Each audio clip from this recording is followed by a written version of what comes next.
there's a book, and I want to encourage any pastors to read it. When we launched the Upper Room, I had never read a Rick Joyner book before.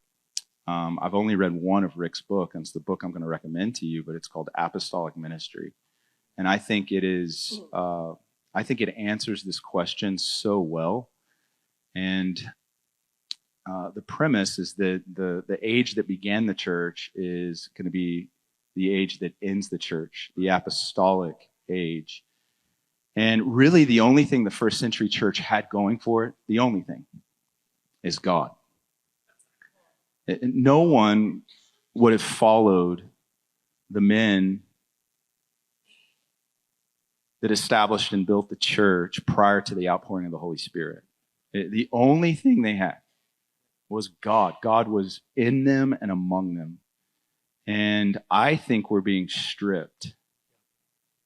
And I think the church in the next 10 years is, you're going to have churches, but I think the true church, you'll know it because he's there. It's going to be marked undeniably by God's presence.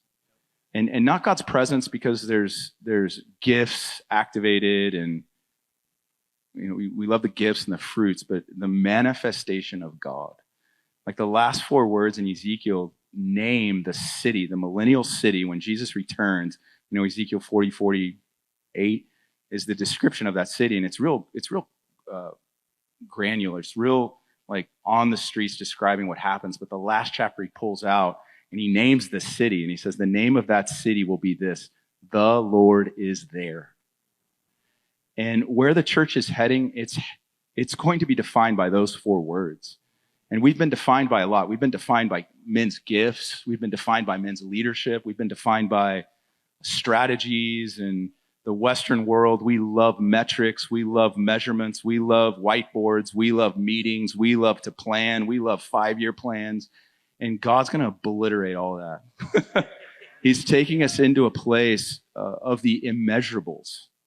And he is that. He is immeasurable. And it's hard to give you a model for how to attract God. It's not a science. It's a romance. And so I love the movements represented here, and you need to glean from them, but you don't need to replicate them. You don't need to echo them. They're here to serve and supplement what you're doing. But your context is your context. And here's the thing, is that God desires to rest there. God desires to manifest himself there. But quite honestly, I think he shows up and he observes more of what we do than actually lead it. Like I love that he is the guest of honor and then he becomes the host. But what you preached, Acts 13, or Billy, you preached it. I think it was so interesting that the Holy Spirit set apart Paul and Barnabas. So it was a culture that empowered the leadership of the Holy Spirit in the moment. In the moment. It wasn't time to pray for Paul and Barnabas to send them out. It wasn't like on the agenda. It was in the moment. They had vessels that were yielded and in step with what the Spirit of God was saying. And that takes time. That takes a community that's willing to labor in that place to understand how he moves.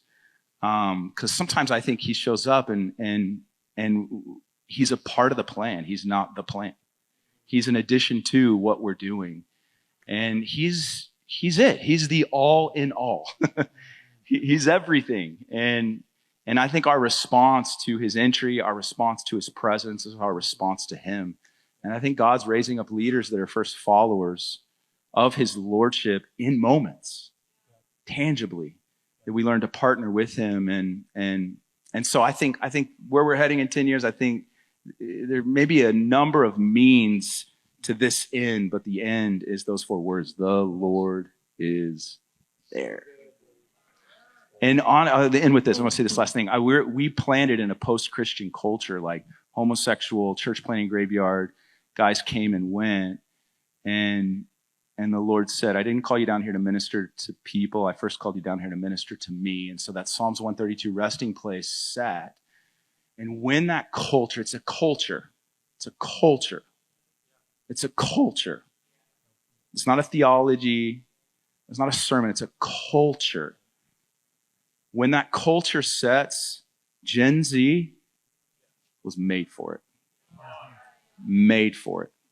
And I used to say it, but there's proof in the pudding now that when Gen Z, millennials who are deconstructed, confused about their sexuality, confused about their identity, confused about what politics and red, white, blue, purple, whatever it is, when they enter into those environments, he walks through all of those walls. And it's not about those issues. You can talk about those issues in those environments, but it's not about those issues. It's about him unlocking what, we're destined for. So that's my answer.